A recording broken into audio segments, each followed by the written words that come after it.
এবার কোন কলেজে নাকি হচ্ছে, কুয়াশা উৎসব হচ্ছে। কুয়াশা উৎসব হ্যাঁ, এতে হয় হচ্ছে আমাদের কাজী নজরুলে। কাজী নজরুল কাজী নজরুলে আগামী কত তারিখে যেন কুয়াশা উৎসব। আমি শুধু ফেসবুকে পোস্টটা দেখে আটকে ছিলাম যে কুয়াশা উৎসবে আসলে ওনারা কি করতে পারে।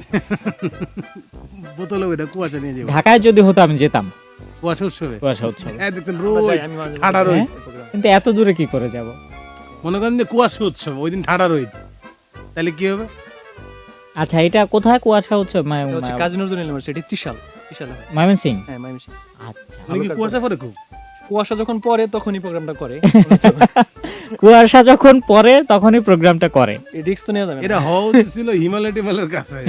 ঠিক না আছে? দেখ, গ্রামের দিকে এমনিতেই এখন প্রচুর শীত।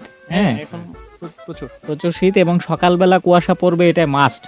তো ওখানে রিস্ক নেই। হ্যাঁ, মনে কর যে ধানমন্ডি রবীন্দ্র সরোবরে আমরা প্রোগ্রামের আয়োজন করলাম, সকালবেলা দেখলাম ঠাডা পড়া রোদ, ঠাডা পড়া রোদ। এইরকম হওয়ার কোনো সুযোগ নেই। তবে কুয়াশা উৎসবে যেটা হবে, অথবা এটা হতে পারে মনে করেন কুয়াশা উৎসব দিছে, কুয়াশার জন্য কারো দেখা যাইতেছে না, তাই উৎসব ক্যান্সেল।